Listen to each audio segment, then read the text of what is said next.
of the day, which is, oops, I wanted to be a little bit more dramatic. Here we go, Shadows Fall by Alexander Freed. And like I said, this is a spoiler-heavy review, so if you haven't if you watch this, let me know because I want to watch it. If you haven't read Shadows Fall yet, take a few. We're going to be talking about this for a while. I have a lot of notes. You know me, I love my notes. So we're going to be talking about Shadows Fall for a little bit. So if you guys have read it, make sure to jump on the comments. Tell me what I'm saying wrong, the way you took the stories, the character development, and everything. Put them on the chat. Let's talk some Shadowfall. I always put that S. I want to say Shadows Fall. It doesn't matter. You know what I'm talking about. So yeah, let's go and talk about it. You have there Chasna Chaddick, Kairos. I love Kairos on that first book. And then Soren Keys. Is it Keys or Kais? I call him Keys. Soren Keys? Whatever. That's fine. All right. So a quick recap if you guys indulge me for a few minutes. So last year, Alexander Freed made the first Alphabet Squadron book, which then we learned is the first in a trilogy of books, Shadowfall, of course, the follow-up, the second book. So I didn't read Alphabet Squadron when it came out. It was, I believe, close to episode 9, I think, was coming out. It didn't tie in directly to Rise of Skywalker, so I passed on it. I didn't want, there's a lot of Star Wars book out there. I passed on it. Other reviews were great. Everyone was talking how great that book was. And then Shadowfall was coming. We saw that cover with Chaz, purple hair, blue hair, everything. So I said, you know what? I want to read this second one. Let me go and get Alphabet Squadron. I really enjoyed Alphabet Squadron. Like I said, it's very character driven. We have a group of people like, let's say, Avengers. So when Avengers came out, you have all these great heroes coming together, having their issues to fight this bigger bad guy out there. So Alphabet Squadron is similar. You have Eureka Quell, which is an ex-Imperial. She's captured by the New Republic, or she turns herself into a New Republic, and it's hired or recruited by Aidan Kern to be part of the New Republic intelligence. The Empire, even though it's defeated, it has this great TIE Fighter squadron called Shadowfall, the 204th Squadron. And they have to find a way to defeat them because they've been causing chaos, and they were part of something called Operation Cinder, which was one of the Emperor's final decisions after he died. He has this master plan, as always, Operation Cinder, which was going to the planet Necronis and basically exterminating it. The atmosphere over there was very volatile. Every time something exploded, the whole planet went into flames, basically. So they had to find the 204th and destroy them. They were led by Grandmother, so they had to find it. And then they had Will Lark, which is this bright-eyed boy that flew his A-wing. You have Eureka Quell, like I mentioned, leading them in her X-wing. Nath Tenset, which used to be also in the Empire, but he defected, I think, before Alderaan. And then you have Kairos, which is this enigma, basically. And Chasna Chaddick, which flies a B-wing, and Kairos has her U-wing, which I love U-wings. So that's probably why Kairos was my favorite in Alphabet Squadron. So the 5 of them get together. There's a lot of missions that they go trying to measure team. They have ups, they have down. Hera Syndulla shows up, and you start building on those characters, all the missions, good, bad, everything.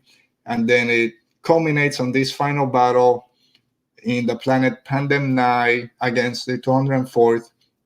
And even though they defeat them, the planet's not a space station, I'm just going to call it a space station, starts falling onto the planet, very similar to what happened in Acronis, which is what they were trying to stop. So this time it seemed like the same thing was happening, but from the New Republics basically being the ones conducting the destruction of the planet and whatever. So at the end of the book, Soren Keys, which was Eureka Quell's leader and was the squadron leader from the 204th, he had left the Empire back when the Emperor died. He didn't want anything to do with it. He thought the Empire's done, it's not coming back, so I'm going my separate way. Quell, you do the same. Go to the New Republic, tell them that you defected. If not, they're going to kill you. And I'm going my separate way. I'm done with the Empire. But when he sees what the New Republic did on Pandem 9, he said they're not no better than the Empire. Plus, they're killing my people on my squadron. I gotta join them up. So the book ends with Soran Keyes going back to the Empire and trying to lead the 204th Shadow Squadron division of TIE fighters. All right, so that's the setup. That's a quick recap of the first book, and then we're going to Shadowfall. Anthony said, he says Keyes, spelled Keyes. Yeah, let's say Keyes. Soran Keyes. We'll call him Soran Keyes. All right, so again, got a lot of notes. We'll try to get through this. It's a spoiler review. It's going to be heavy, so we'll be doing a rundown of what happened in the whole novel. And again, if you guys have read it, let me know. Maybe I'm missing something.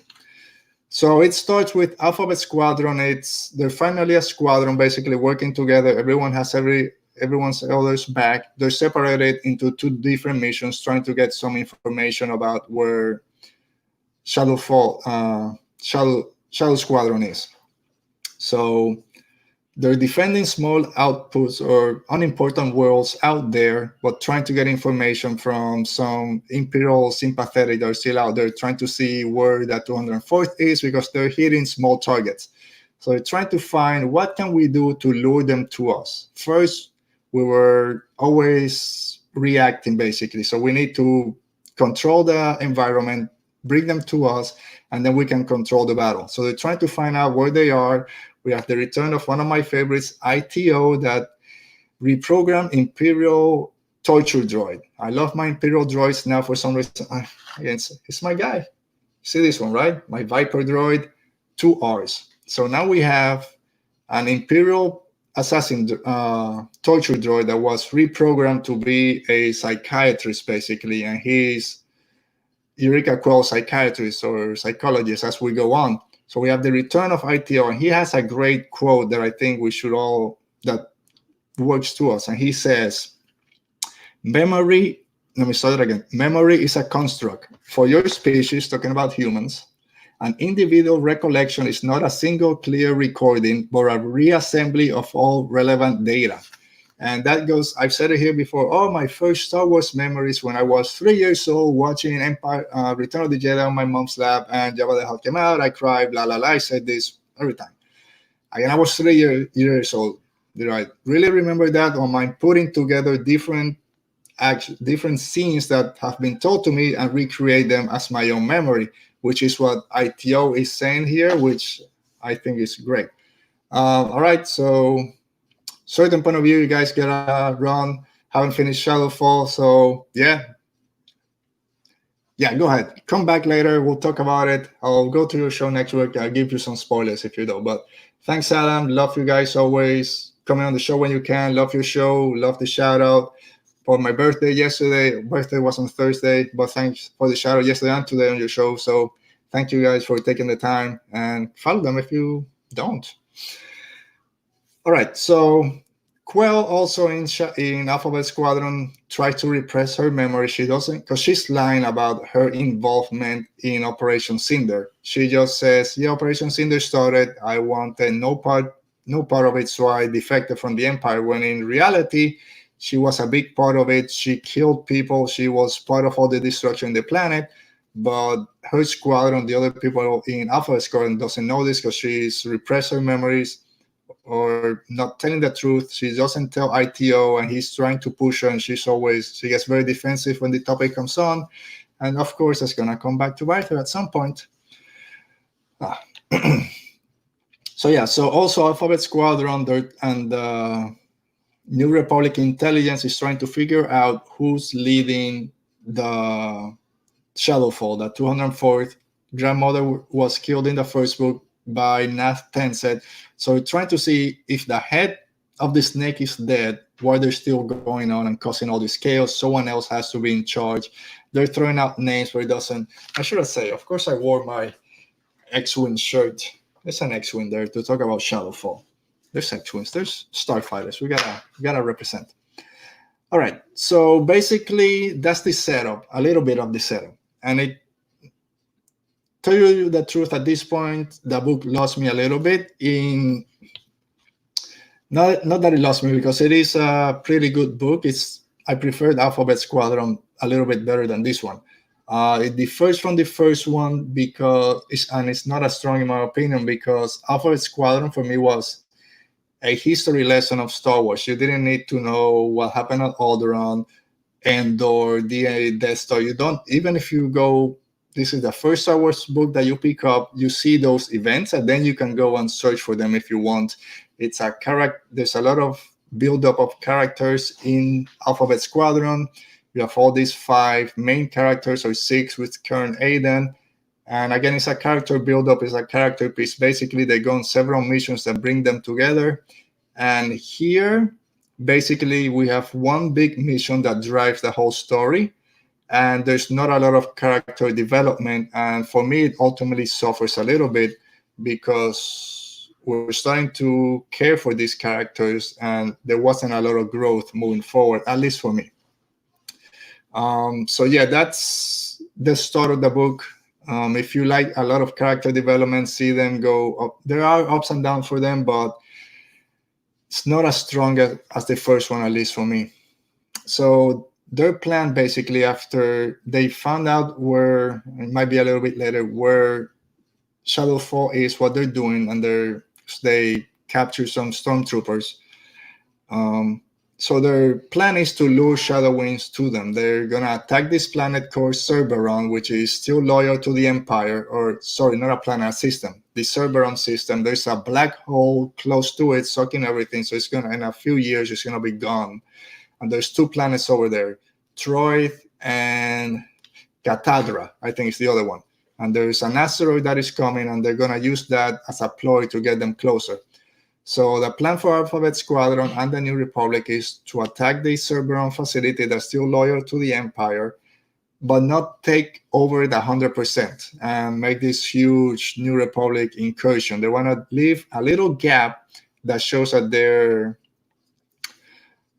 they can still be heard, that they're vulnerable, to bring in or lure Shadow Wing 204th unit to them, and then finally destroy them there. So that's their plan. Let's make this big show that we're taking over the planet, leave a little gap for them to come, and then we'll set a trap for them, basically. Soren Keyes, like I mentioned, he's back with the Empire, with the remnants of the Empire, but he's not a squadron leader. They bring him back just as a advisor, because you left the Empire in an hour of need. So we're not going to give you a position of power. You're just an advisor, and we'll decide. And again, being the smart guy that he is, he plays to his strengths. He's, okay, I'm fine, I'm an advisor. I'm going to tell you what you're supposed to do and manipulate you to doing what I'm telling you, even if I'm just advising you on it.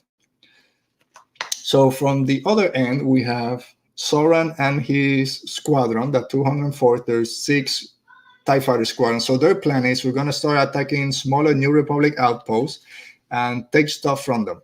So they go to this planet. They find this rundown Star Destroyer that the New Republic was, I think, hauling somewhere.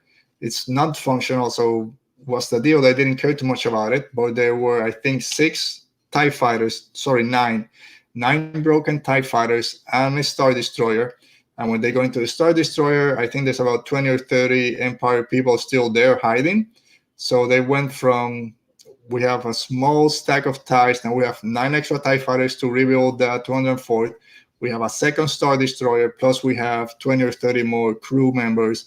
We can start rebuilding this Star Destroyer. It doesn't have to be this big planet-killing machine, but enough to get us from one place to another and shoot down a few radar dishes if we need to. All right, so that's the setup. We have the New Republic setting a trap for them on this planet, and then we have Soren Keyes and Shadow Wing setting up, growing, making that 204th bigger and better, with enough firepower to attack the planet with 2 Star Destroyers. They have a troop transporter and a few more crew members. So both of them have their plan set. Everyone is doing their mind games, trying to set the other side up. So we'll see who gets the edge. Michael from Tumet 2 is saying that he liked this book much better than the first. I do remember you saying that you didn't like the first one too much, or you I obviously say you like this one much better. So yeah, let us know, why did you prefer this book over over Alphabet Squadron? Like I said, I prefer Alphabet Squadron more, but that's the greatness about books and Star Wars. Everyone takes something different from them. There's a mention of Admiral Ray Sloan that everyone knows and loves. Admiral Ray Sloan being in the unknown regions trying to rebuild the Empire. And everyone hates Syndulla. Everyone hates Hera. They want her head on a spike, basically. That's the only thing they want. They know she's helping Alphabet Squadron and that she's on Cerberon, so they're going to go over there, give us Syndulla. So yeah, so that's where we have both factions trying to bait the other. Like I mentioned, New Republic intelligence trying to get them to Cerberon, and they have their own plan because New Republic doesn't know that they are rebuilding. They think there's only a few TIE fighters left, but they're gonna come over with this bigger army, I guess. Will Lark, we all love Will. Poor bright-eyed young Will, trying to do the best that he can. He doesn't want to be there. He wants to go back home. I guess his planet, it's not called home, but that's their name for it, is home. He wanted to leave at every battle. At the end of each battle, he wants to go back home. He was supposed to only be there till the Empire was defeated, but he's always have to stay behind because he doesn't want to leave anyone behind. He's always trying to save everyone. He feels bad when someone dies, and that unfortunately is where his problems become, because it's a war, people are gonna die. It's hard for him to accept this. We learned that Kairos, that we know is all covered with rags. She has this cool looking helmet. You don't see her skin. She doesn't really talk that much. Talks by clicks and with her U-wing and giving you glances. She keeps patches of the Imperial helmets, I think, not helmets, but the insignias. She also has patches of the infantry troops that she works with. She's a badass all the way around.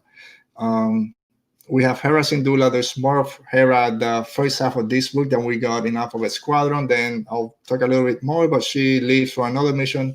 But she makes a mention. I'll read it because I know everyone thought the same thing. They're talking about their plan to lure Shadow Wing and their trap. And it's not the best plan, so everyone's saying it's not going to work, this or that and the other. And then she says, not unless someone's got a Jedi hidden away. I can dream. And she said that with a sad smile, of course, reminiscing, talking about Kanan, one of our favorite Jedi, Kanan Jarrus. So there's that mention. So everyone that knows Kanan and know the whole history of Rebels, take a step back, put one out for Kanan and for Hera. All right, so then we have, this is before everything goes down, it's a little bit of a lull in the action. Nath, which I mentioned, was an ex-Imperial also, and Eureka Quill talking to everyone that's in the Star Destroyer in the hall, in the mess hall or somewhere where everyone was talking. The infantry was all there at night after the plan was set about their time in the Empire, and Nath Tenseth tells Eureka, oh, tell us about Vader. What have you heard about Darth Vader? Did you meet him or anything? And she basically says, no, I never met Vader. I just heard the stories. How he kills people that annoys him. If you cross his path when he's flying his TIE fighter, he'll shoot you down or he'll kill you. Imperial sent to his castle, never to return. So again, it's this Vader from Rogue One, that menacing Vader, and from the New Hope and Empire, killing everyone that does a mistake. So no one's really seen Vader. It's just the stories, where the same stories that we all know and that we love. It's don't sideswipe Vader. He'll choke you through that TIE fighter. So it's cool to get a little bit of behind the scenes, I guess, from Quell when she was in the Empire and everyone's still afraid of Vader, even though they were all in the same team. We also learned Quell has a crush on Chasna Chadwick. There's a little mention of it, I think, in Alphabet Squadron, but it's more here. They have a little scene together, especially after they've been drinking. They end up in the same room. Nothing happened. Chaz falls asleep.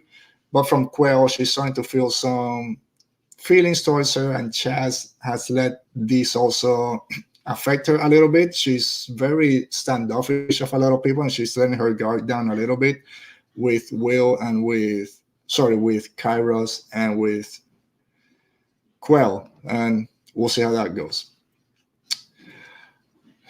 All right, so then we have, Okay, so they get to the Cerberon system. They go into the planet Troy to start the takeover of the planet, and then get the plan set up for the shadowing. It doesn't go as planned. They get more resistance than they thought.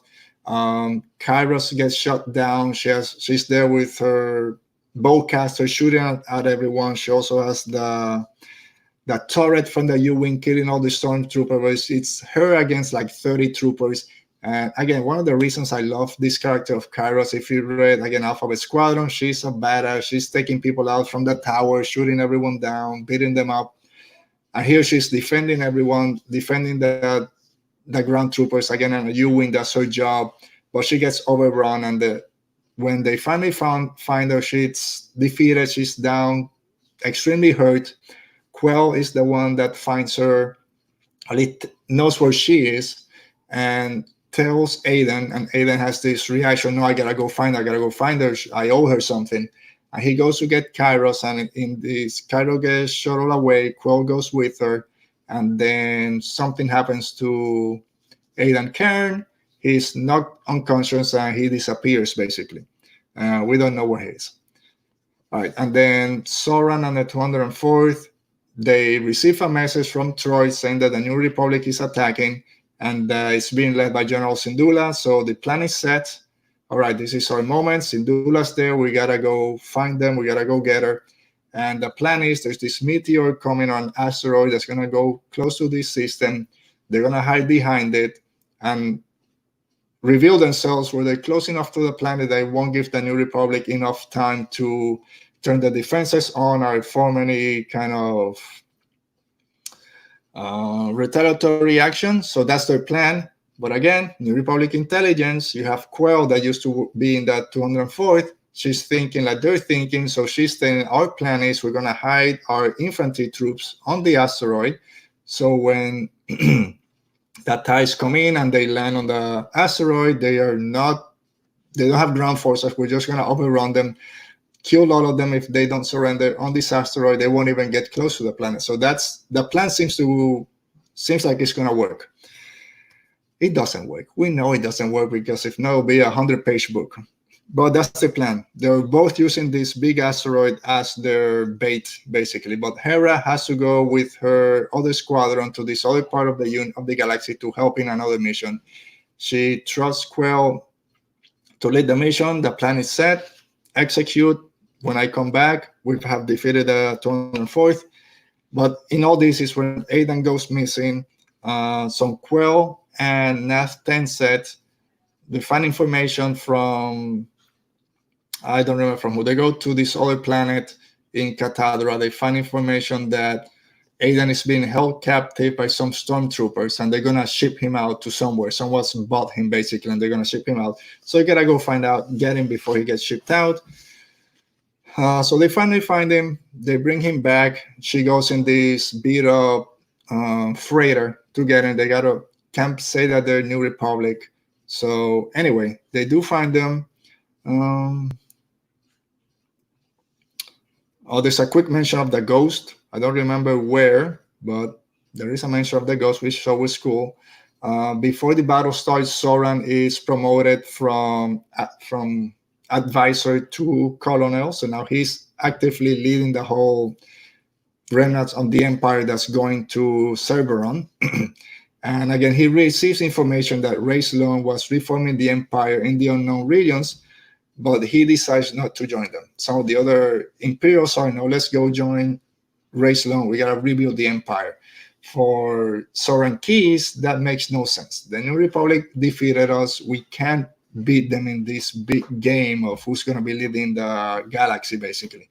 My job now is to do some payback for what they did to Grandmother, what they did to 204th, and we got to get Syndulla. That's his whole mission. He doesn't care about rebuilding the empire because it's not going to work. So he's not going to join Ray Sloan. All right, so during one night while Quell and Nath are trying to get Aiden, trying to rescue Aiden for Cerberon, they go ahead, they find him. He's all beat up, almost dead, dehydrated, hasn't eaten. It's been like 3 or 4 days. So they get him, and they're flying back. Before then, Chaz, it's drinking. She likes to drink. People like to party. Nothing against them. I like to party. Party. And she's playing a game. It's not Sabak. I don't think it's Sabak, but she's playing a game. Bets her ship. Her B-wing loses it. She's not gonna give it up. So she gets in a fight, starts running the other way, and then someone helps her out, which is a member of the Child of the Empty Sun, which are this cult, basically, which are followers of the will of the Force in the Cerberon system. So they do find her, and she kind of, at the end, she punches the guy in the stomach, gets in her ship, and leaves. Chaz is always fearful of what comes after Shadow Wing. So after, I kept calling them Shadowfall. Shadow Wing is the 204th unit.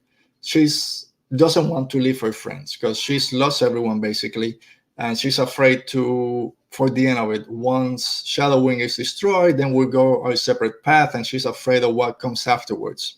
And she's always wanted to be a martyr, basically die in this big battle. That's why in Alphabet Squadron, she's mad at Will because he saved her too many times, where she just wanted to die or sacrifice herself to destroy a TIE fighter. You took that choice away from me. Similar.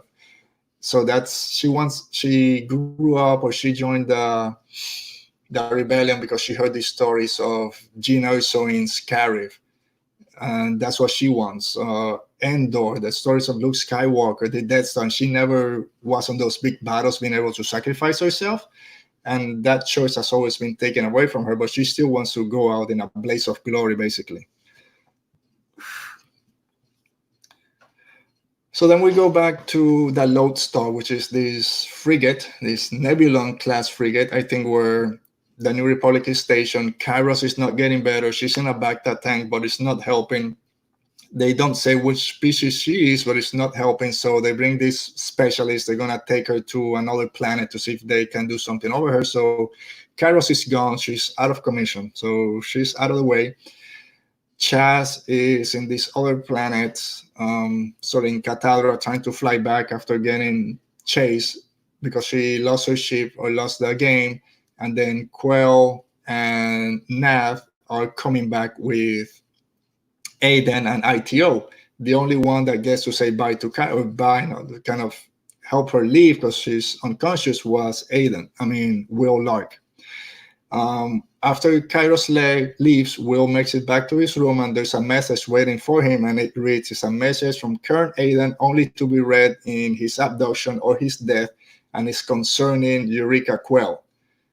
So, being the intelligence guy that he is, he left a message for everyone in Alphabet Squadron, basically telling everyone the truth about Quell and her part in Operation Cinder on Necronis. Because what everybody thought was, when Necronis happened, she said, no, this is not for me, it's too much, I'm leaving the Empire and joining the New Republic. When in truth, she was part of Operation Cinder. She killed people in Necronis, she destroyed the planet, she followed this Emperor Messenger, which is this red robe guy with a clear, or android with a clear glass face that shows the Emperor, that I think shows up in Battlefront 2, I think. But this Emperor's Messenger still shows up through the book. Some reason he's going from ship to ship. People keep hauling him over. People are bowing to him and all this.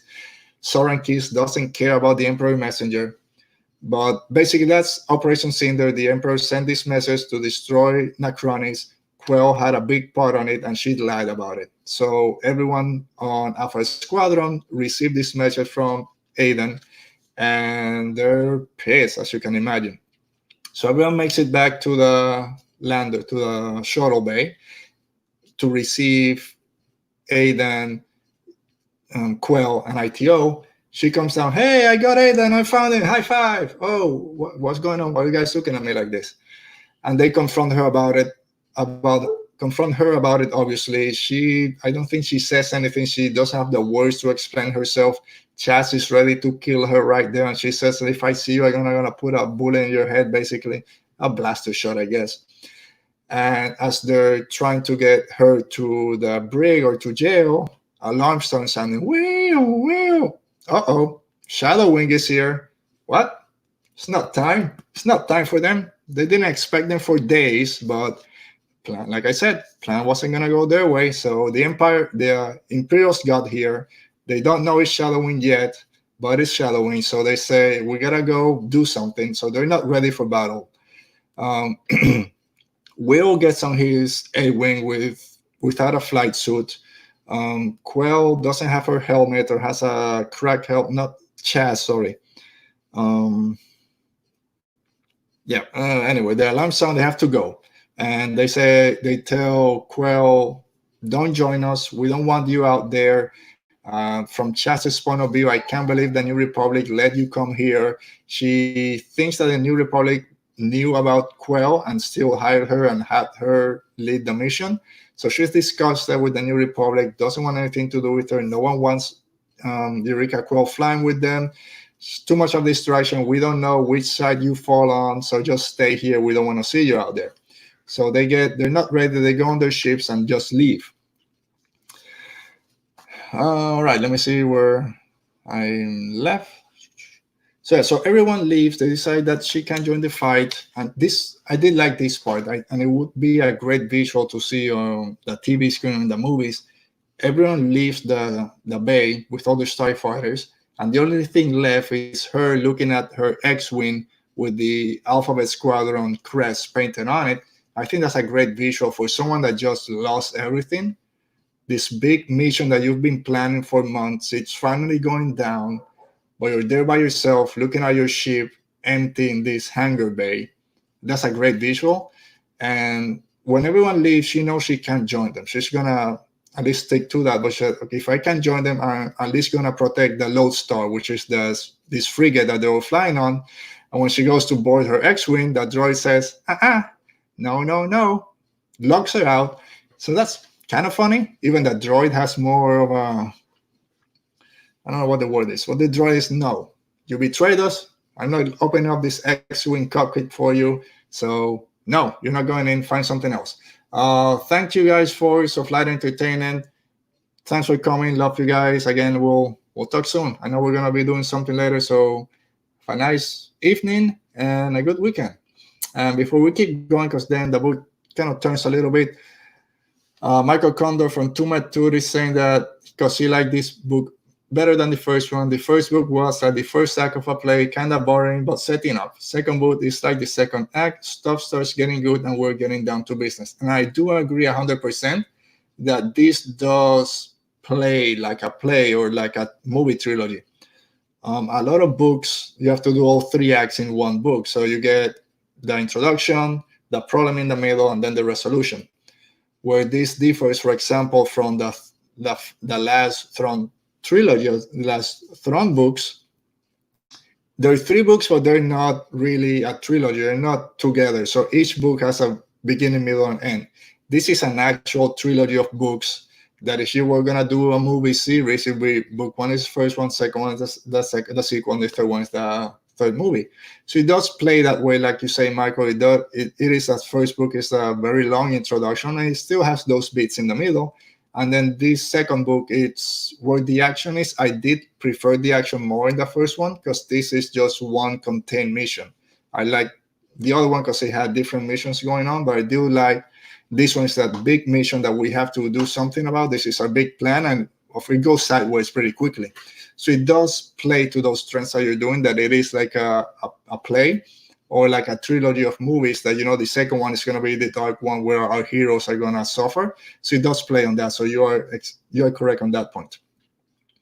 Can't believe I just gave you kudos, but kudos for you, Michael.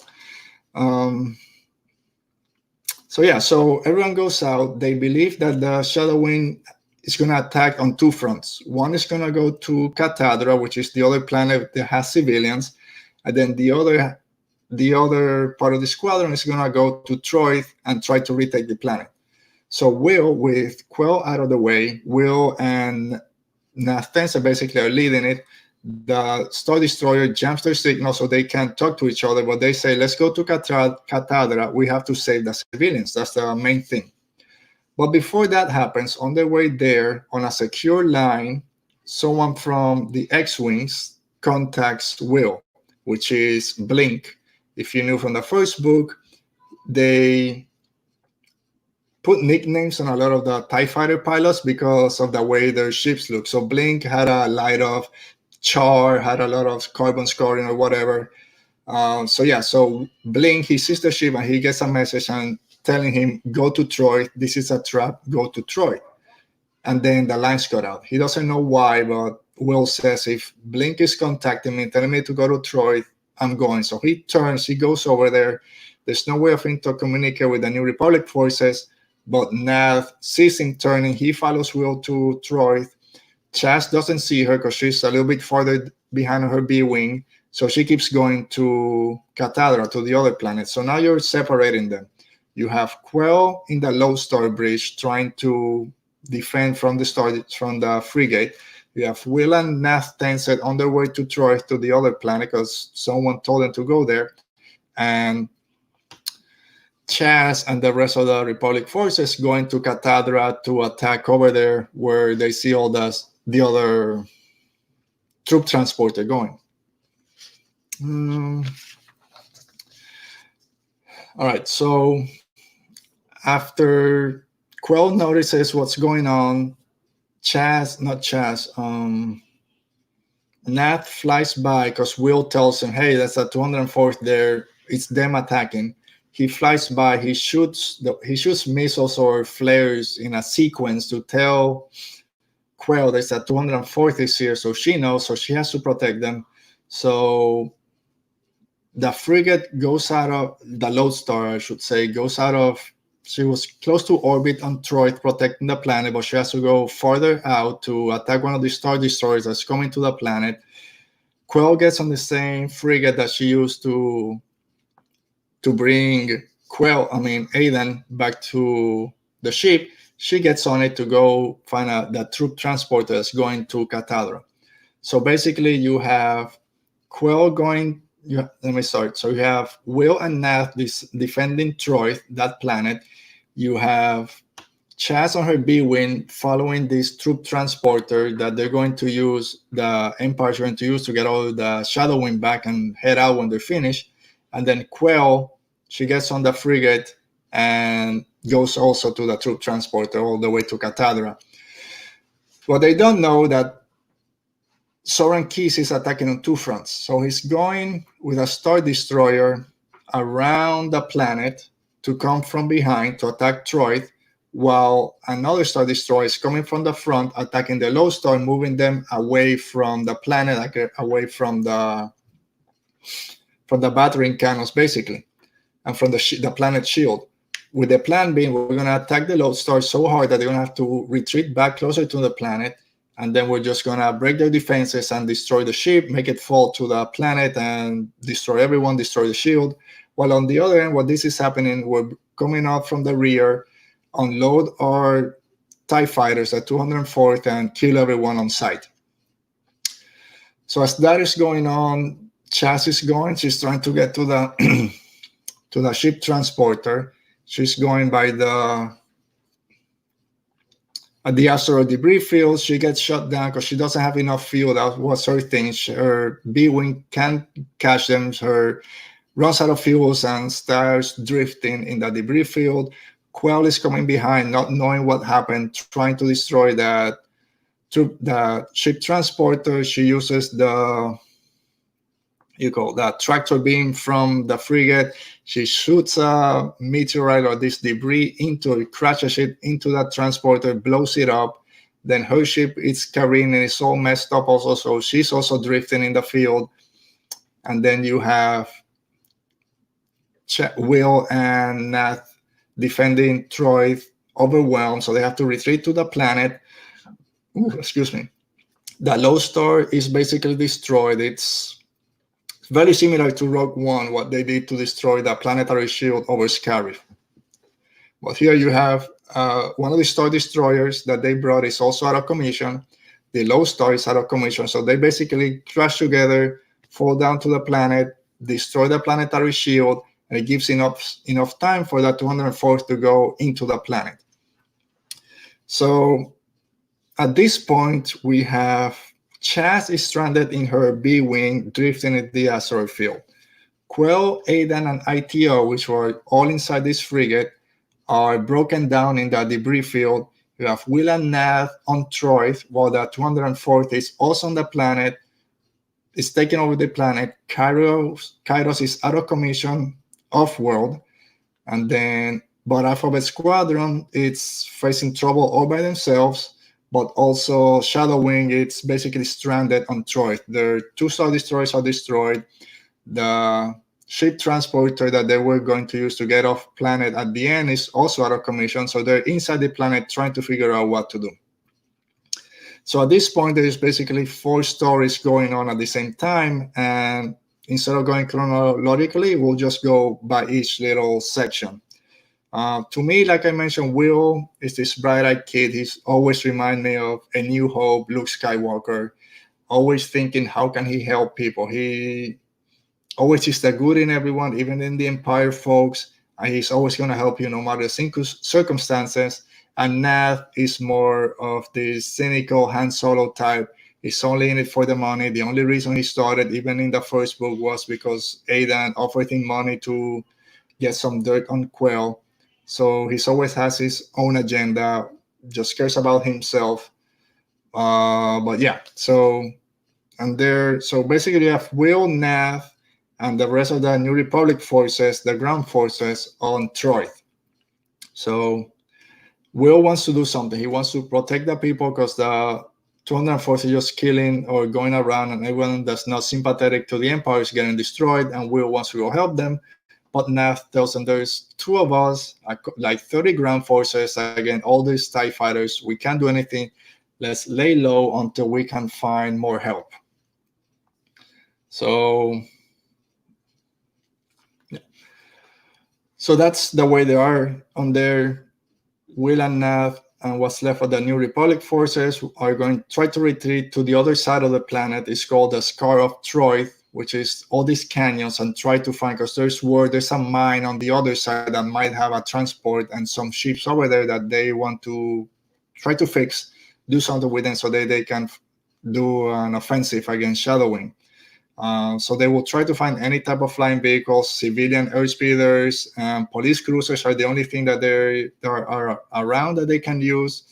And Nath suggests that Will leads the team. Nath used to be a squadron leader.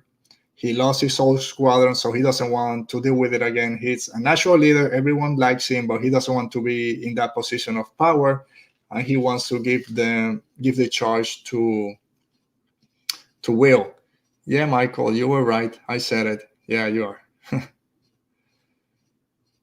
Yeah, give story to a listen. Yeah, that's right. Because you did the audiobook. So this Anthony saying he did the audiobook of Shadowfall. I gotta do audiobooks again. I've only done Lords of the Sith as an audiobook. It's pretty cool. All right, so at this point, Nath decides to go. He made his way to this little district called the Web inside Troy, and was trying to convince the populace to come and help them, to help the New Republic with vehicles and whatever they could do to rebuild them, and they battle the Empire with something, because just the A-Wing and the Y-Wing are not going to cut it. And then he finds out that the Web used to be this manufacturing plant.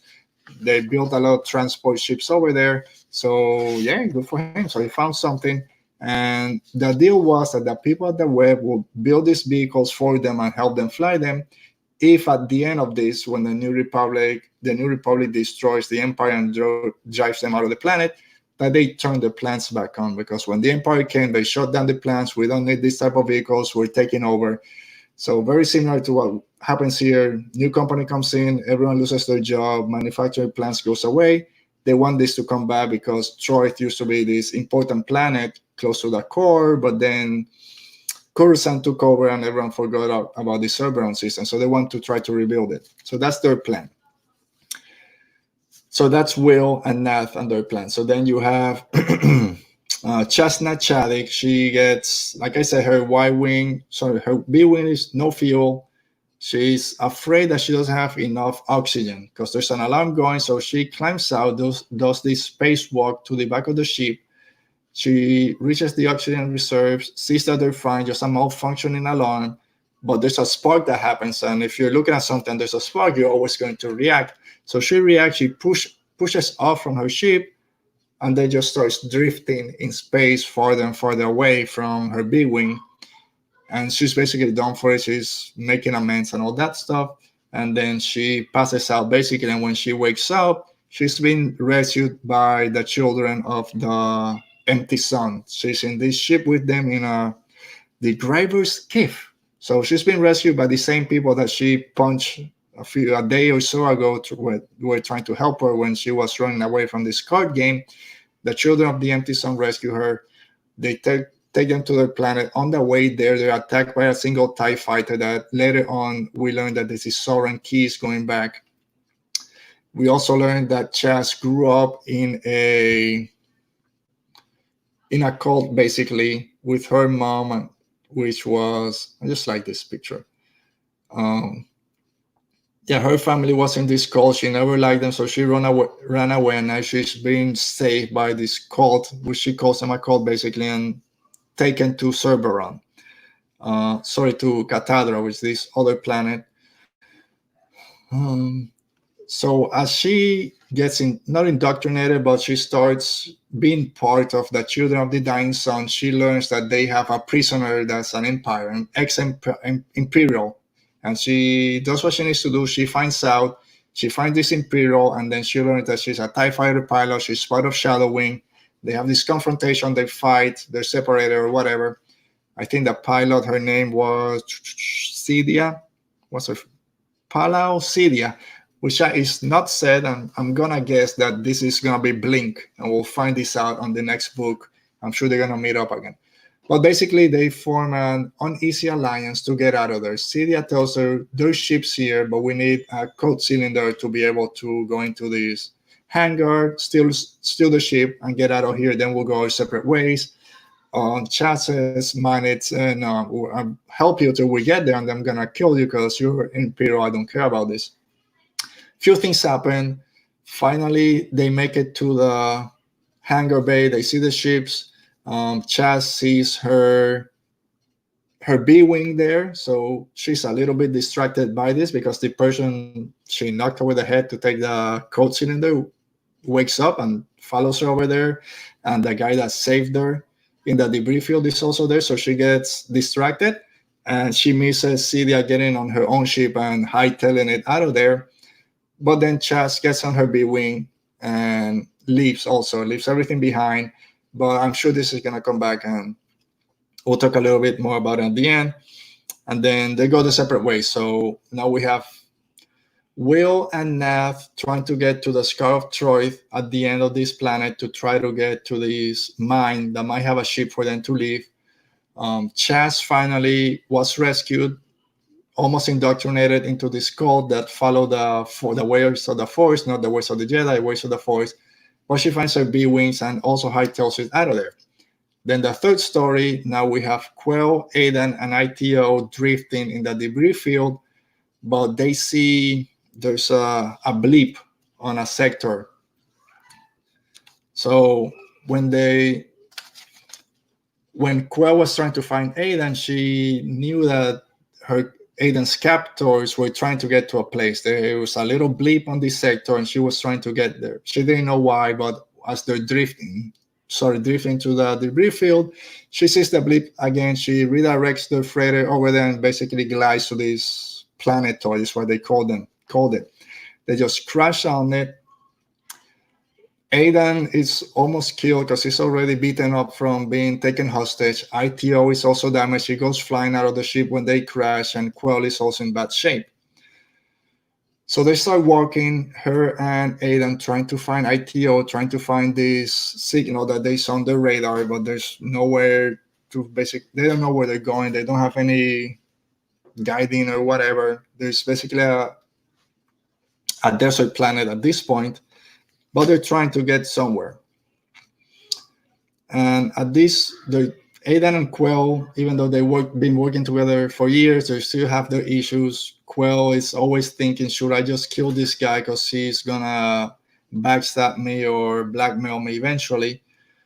But she's trying to build bridges. And Aidan is telling her, if Kairos dies, I'm gonna blame you because you were in charge of the mission. And Quell doesn't understand why he's so attached to Kairos or why he was so emotional when he heard that Kairos was injured.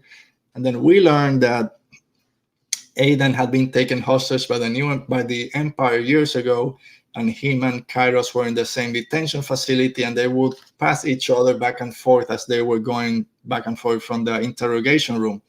But there was another person that they knew over there. His name was Ver Iflan.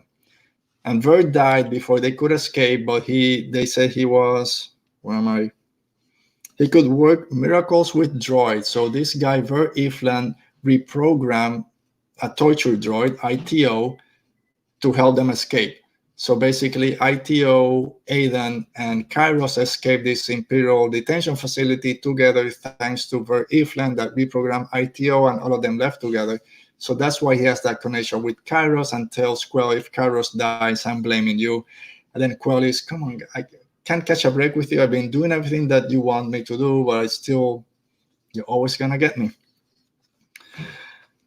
All right, so they finally find ITO. He's all messed up, but still working. He tells them, hey, we're too close to this black hole. We're going to be sucked into it in a few days. So we have to find the blip that you saw on your radar, and we got to find a way to get out of here. So they are dredging through this desert for days, trying to find something. They don't find anything. Quell is frustrated with Aidan because all she's thinking about is killing him or letting him die. No one's gonna blame me. No one's gonna know that he died back here or that I killed him. They think that he died, and he's like, everything's your fault. But we come to a place that Aidan is, like I said, he was detained for days, so he's malnourished, he's depleted, was in a crash, he's getting infection from his injuries. So he starts getting delirious. He attacks Quell in this cave that they found. She pushes him pretty easy and basically knocks him out. But before that, ITO comes and just injects him with a sedative, and he knocks him out for a couple of days. So then ITO tells Quell, okay, we'll leave him here in this cave because he's holding us back. He's too slow, and we only have a few days. He needs to rest. The two of us, let's go and try to find this.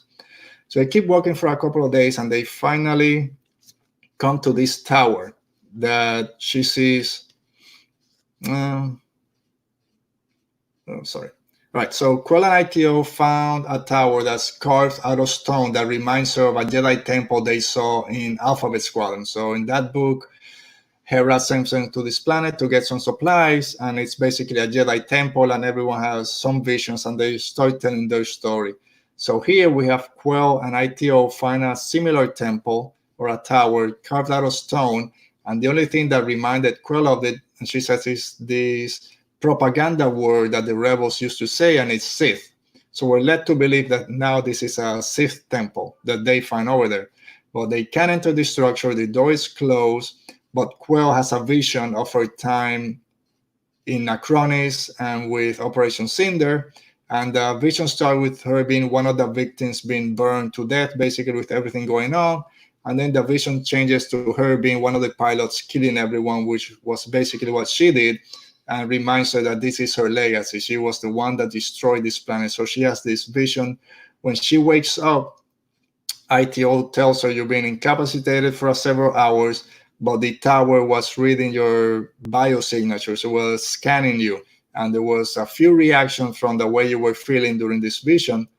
So they start thinking and say, you have to have more visions, give into them, don't hold anything back to see if the tower then opens. So there's days on and days off of her having all these horrible visions, everyone dying, all the things she's done wrong, but she's always holding back, so the tower never opens. We also learned that Quell, as a lot of people, joined the Imperial Navy just to get trained as a starfighter pilot, and then go and leave and, like she says, join Mothma's rebellion. but she never does. She never leaves when she has the chance to leave. She always finds a reason to stay when it's too late and she's been ingrained into the Empire. So she's different from what we've seen in other Star Wars books when someone, I'm just going to the Empire, learn to be a pilot, get my training, and then head out to the rebellion. She joined for that, but stayed, which is a little bit different, kind of cool. And this is my favorite part of the book, was the interaction between Quell and ITO during this series, trying that relationship between them.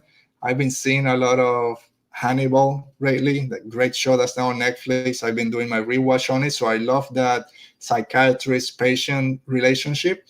And ITO and Quell were great against each other. The way he gets her to open up and the way she treats him and all that is a great relationship, and this was my favorite part of the book. So, but Quell starts losing her mind. She's been in this planet for days. She hasn't eaten. She's having all these terrible visions. ITO is in a similar state, losing his mind because from the crash, he's all messed up, and he's starting to lose his reprogramming. So basically, he's being reprogrammed again into a torture droid. And we start seeing that happen from when he injected Aiden with the sedative. He keeps pushing and pushing more on Quell to give in to her negative thoughts and negative visions. And he's basically no longer a therapist droid and not really a torture droid, but he doesn't see why he can't use those tools. So I have all these injections. I'm not a torture droid, but if I have them, I'm going to use them. So she's losing her mind because of delirium. He's losing his mechanical mind because he's going back to what he was before. And then it's like two friends, cabin fever, losing their minds at the same time. And it comes to a head with both of them fighting, attacking. He's trying to kill her. She's trying to defend herself and kill him. ITO has an open port because of the crash, and Quell still has a data chip from her previous droid, and she just jams this inside of him, destroys ITO. Unfortunately, I did like ITO a lot, but he's toast. And then Quell makes it back to the cave, tells Aiden what happened. Aiden dies a couple of hours, a day later, and then it's just her. Before Aiden dies, she confesses to him that she's basically a coward. That's the reason she didn't leave the Empire when she could. She's a coward. The reason she's been lying, she really wasn't going to leave the Empire. She only left because Soren Keys told her, hey, if you stay here, you're going to die. The Empire is done. If you're just here to seek revenge or whatever, you're just as bad as everyone else, so just go. So she's a coward, not being able to accept this, that she's only doing what other people are telling her, and she didn't have the courage to do it herself. Aiden dies, so then she goes back to the tower and then just gives in. The visions come, the nightmare comes, but instead of falling to her knees and accepting it, she just keeps walking forward, keeps following the vision. And when she wakes up, doors are open. She can go into this temple, and there's a ship waiting. She says it's an extremely advanced ship. She's never seen it before, but she gets in, boom, she's out of the planet, or she's escaped. So now we have Will and Chaz on the planet trying to get to the mine. We have Chaz that left Catadra and her B-Wing heading back. And finally, Quell also gets in this ship, and she's flying back, but she's not really. She knows that she can't go back to the New Republic. She can go back to Alphabet Squadron. She finds that the ship has a cloaking mechanism, activates the cloaking, and goes. And then we have that 204 Shadow Wing. It's Soren Keys. Come on. Considers himself a better pilot than Hera Syndulla. That's almost burned the book right there. Come on, you might be good. You're not Hera Syndulla good. All right. So little break there. So Keys also, they learned that on the Core 9 mining facility, he learns that there might be a ship over there, and he wants to get there because he knows that he's stranded on Troy. He did what he needed to do. He destroyed the Lodestar, which he thought at the time Syndulla was still there. They destroyed Alphabet Squadron. He's ready to go. But he made contact with the new governor, Yadiz, and he tells her, no, we're here as the Empire is coming back. We're here to protect the planet, when in reality, he wants to get to Core 9 mining facility, get that troop transporter, or not a troop transporter, a freighter that he could put all of the 246 TIE fighter squadrons and get out of the planet. It has hyperdrive, so we can just leave. we did what we wanted to do, and that's it. So then it goes to the final battle, which is the battle for Core 9 mining facility. We're almost done. I should have some water. Next time, I'm going to get some water. Throat is getting a little parched. But anyway, all right. So Will and the others from the New Republic ground forces are using the underground tunnels to reach the Scar of Troy and then try to get to Core 9, but they are attacked by a TIE fighter squadron that was following them. And one of the mining cars that they were using with about 20 soldiers blocks the way so the TIEs can come in and blow themselves up to do a cave-in basically of the tunnels, and the other people could escape. So then this goes again to Will as the leader being responsible now for 20 people dying or sacrificing themselves to save them, which is something that it's hard for him to get a grip on. But Will, Nath, and the rest of the New Republic soldiers see that Shadow Wing is following them and then guess, okay, they're going also to the mine. We got to beat them over there. Will is thinking, okay, so there's two options. Either they're going to the mine to use it to blow it up, use it as a weapon and blow up the planet, or maybe they're thinking the same way that we're thinking. They want to get a ship and get out of planet. Maybe they're stranded. And that's what Will is saying, but no one really believes in. No, that's they came here, they came to destroy us. We can't take the chance. So one night, everyone's asleep. Will says, I gotta try. Because again, Will tries to see the best in everyone. He doesn't want anyone killed. So he goes a little bit farther off, has this little radar dish, and he's trying to send a signal out to Shadow Wing, basically telling them, hey, this is Will from the New Republic. You helped me at Pandem Night when the station was falling. You helped me save people. You sent me a message to go to Troy. We don't need to kill each other. We should all work together to get out of here. But before he can send the message, Nath Tenseth finds him, convinces him not to do it, say, what if you're wrong? What if you're sending this message? They come by, they kill all of us. It's your fault. And even if they don't come, all these ground forces here that just lost 20 people and hundreds more fighting this battle against Shadow Wing, they're going to hate you. They're going to, if they don't beat you to hell right here, you're going to be put in jail. So no, don't do it. We got to get there first. So Will says, okay, I'll trust you, even though I really don't like the way, because Nath was also ready to either shoot him or take him back, because no, I'm not going to take this chance. So they have that discussion, and another great quote from Will, again, always the optimist. He says, he's always trying to save lives, and he says, if they killed Quell, he's talking about Shadow Wing, if they killed Quell, if they killed Chaz, if they killed Kairos, like they killed Riot Squadron, it still wouldn't change what was right. So for Will, this isn't about vengeance. This isn't about revenge or killing for just, oh, there's the Empire, we gotta kill them, they're the bad guys. If there's a way to save lives, even if I'm saving the bad guy's life, I'm gonna do it. And that's Will through and through. Again, that's why there's so many people, save Will, we gotta save Will. And Nath on the other side, it's you're just too gullible. It's war. There's a price of war, and this just isn't gonna work. And that's where they differ a lot. All right, so Will, Nath, and the remaining fighters, they get to Core 9 and they have their plan because Soran Keys and Shadow Wing got there first. Of course, they have all the ships. They got there first, and they start building the freighter. They start putting weapons on it, getting ready. It's under a cave, so nothing from on top is gonna get them. So Nath's plan and Will is we have the A wing, we have the Y wing, we have a relic V wing, which I don't know what that is, and a couple of other cars. We're gonna use that to lure Shadow Wing and away from the facility. Or Will is gonna do this. Then Nath is gonna come with his B wing, bomb the entrance, make a little bit of a gap big enough for the ground forces to go in, and then destroy the facility from the inside. So they start doing this. Will takes them out. This seems to be working. The infantry got inside. They start making little by little, making chances. The TIE fighters are chasing them through the canyon and all these crevices, so they can use their speed. So they lose their advantage.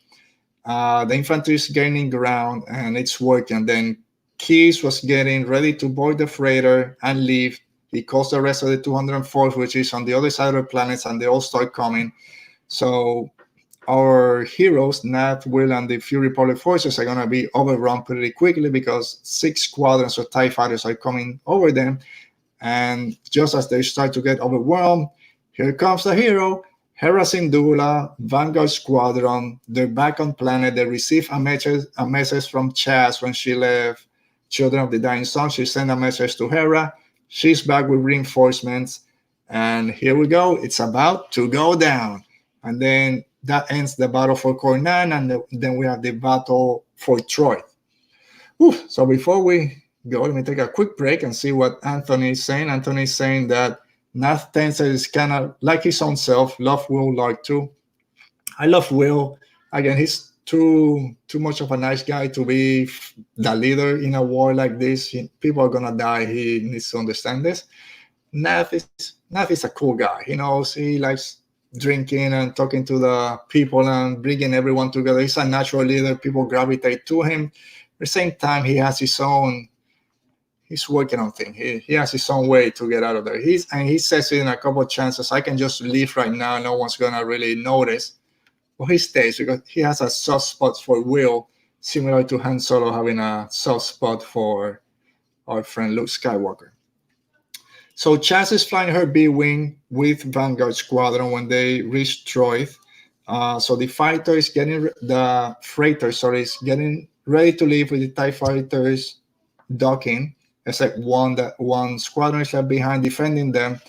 And then Syndulla says, Will, you're leading this, I'll follow your lead. And then Will decides, okay, so I have one final chance, one final attempt to contact the enemy and tell them to surrender. There's no way they can escape. They just have a tiny freighter against a Nebulon-class frigate, Vanguard Squadron, and what's left of Alphabet Squadron. So he sends a message, hey, surrender. No one else has to die.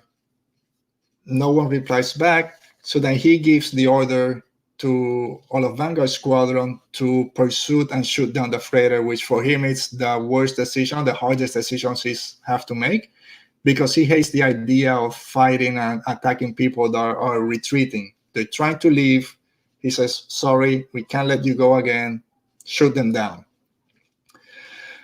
But as the freighter is leaving, Soran Keys tells the remaining group of TIE fighters, just fire on the planet. Try to kill any Republic outposts as we leave. Just destroy all that you can. And again, Will Lark, being the person that he is, he says, all right, they call, not bluff because they were, but they called me. Stop fighting the freighter and go save the outpost, trying to save as many people as they can. And while they're doing this, of course, the freighter with Soran Keys and the rest of Shadow Wing are able to escape. Before they escape, we have our old friend, Eureka Quell, and her new Sith or whatever it is fighter, using her cloaking mechanism. She goes close enough to the freighter to be with them when they jump to hyperspace. So she's gone. So Quell says, there's no way I can go back to the New Republic, no way I can join Alphabet Squadron again. She's always have thoughts. Every time there's a battle, she always remembers her time on the Empire. So they always play on that duality. If she's really 100% away from being an Imperial, she still have those thoughts. So when the opportunity comes, she jumps on it and leaves with them. And then we come to the ending, basically the epilogue of the book. There's ceremony at the end, and don't remember the name of the frigate that Syndulla comes and rescues them, but there's a medal ceremony. We all love those medal ceremonies. Chaz, even though she's back with her friends, she felt distant from Will and Nath. She didn't go through what they went through, and they didn't go through what she went through. And there's a gap there to try to reconcile and be as friendly as they were before. My opinion is that in the next book, Chaz will eventually fall to the teachings of the Children of the Dying Sun. She spent enough time with them that it's going to affect her going forward. They do talk a lot about the will of the Force, so I think this is going to play on it.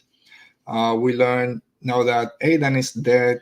Nasha Grava is taking over as the new leader of the new Imperial Intelligence. She used to be the second in command. And we have the return of Kairos. She's healed. She doesn't have all of the bandages that she has before. It's just a little bit more free. You could see more of her skin. She does speak, and I don't remember exactly what she said, but she's ready to go back into battle. We learned that Soran Keys at this point does make contact with Ray Sloan out there in the unknown regions, but she's not joining her. And she said, I got a mission for you. So be on the lookout. I'm going to send you a mission. There's something you're going to be doing for me. And somehow, again, the Emperor's message, this red robe figure guy, made its way to the freighter, and it's with them over there. And he repeats the same words. You are one but many tools. Operation Cinder is to begin at once, which is what he said at the beginning years ago. And then it ends with Quell in the Imperial holding cell. Soran Keys comes by and says, who are you? No, what are you doing here? And her response is, Lieutenant Quell reporting for duty. And done. Thank you for coming. See you again next year when the third one comes out. Woo! That is one long review. I hope you guys enjoyed it. So yeah, final thoughts. Like I said at the beginning, I did enjoy Alphabet Squadron better, a little bit more than this one. Nothing against Shadowfall. It's a great book. If you like this type, again, it's characters that we've known from the first one. We know and love them. We know their history. It's very similar to a lot of these other movies. Let's compare it to Empire Strikes Back in the way that our heroes are divided. There's 3 separate missions. So we have Nathan Chaz on one side, Chaz on the other, and then Quell, ITO, and Aidan on a separate mission. So if you like that type of reading, that type of storytelling, then this book is for you. There's 3 different missions going on, plus you have the side of the Empire, which is always great to get to read from that end. And then they join together for this big mission. I prefer the other one because it gave me more missions in between. I got to learn more from the characters. For me, there wasn't a lot of character development or characters moving forward in their story, I guess. You did learn more from Quell and the things that she did, but a lot of this she confesses to ITO and to Aidan, which both died. So she has nothing to move forward as a character. She returns to the Empire. So now the question is she doing this because she really wants to be part of the Empires where she always feels more comfortable? Or is she just doing this to attack it from the inside and go back to Alphabet Squadron and say, hey, I went with them to try to defeat them from the inside to gain their trust again? I'm not 100% sure because they've made good strides in the first 2 books, saying, kind of pushing you to think that Quell isn't 100% on the New Republic side. Every time a TIE fighter is shot down, she remembers, oh, that might have been someone that I knew, or the way they were flying, it was different, but I might have spent time with them. So she's always thought about the Empire. I might still be going towards them. We know there's going to be a confrontation between her and Chasna Chadi, which is going to be interesting. We're going to have to see how Will is affected from having to shoot down the freighter, losing more people in the tunnels, in the caverns, and Nath, who was there just because he was getting paid by Aidan to get dirt on Quell. What's his motivation now staying with the group and going forward? There was a lot of Hera Syndulla on this book. I'm guessing it's going to be even more on the next ones. She basically mentions at the end that, yes, shadowing was important before, but now that we see what they can do, it's even more of importance to a New Republic. So she's probably going to have more with it. So yeah, a pretty good book. Prefer the other one better. Nothing against this one. Give it a shot if you haven't. If you read Alphabet Squadron, yes, go and read Shadowfall. It does not matter. It does make sense. If you love that book, keep going with the story. Third one hasn't been announced yet. Hopefully comes out next year or at the end of this year, probably next year. And let's finish this story. It's a great set of characters. There's pretty good, not interaction, but interweaving of other books with Hera. We have Rebels mentions. Operation Cinder and the Emperor's Message goes then to video games. So there's a good mesh of different Star Wars material, making it into Alexander Freed's novel. So do invest the time, either book, audiobook out there. I do recommend it, even though I like the other one better. This is nothing to pass over. So yes, Shadowfall, Alexander Freed's second book in the Alphabet Squadron trilogy, gets a thumbs up from me, or Devil Horns, because I'm a rocker. Yes, so hopefully you guys like my review. Hopefully you guys like the book. Yes, like you said, Anthony, what a story twist with Quell leaving. I thought she was going to come back to Alpha. I thought that Quell was going to be the one to find Chaz floating around in space, and then they were going to have that confrontation there. But it didn't happen. It went a total different way, so I was surprised by that ending. And then we see how it moves forward to the final one. So yes, with that said, thanks.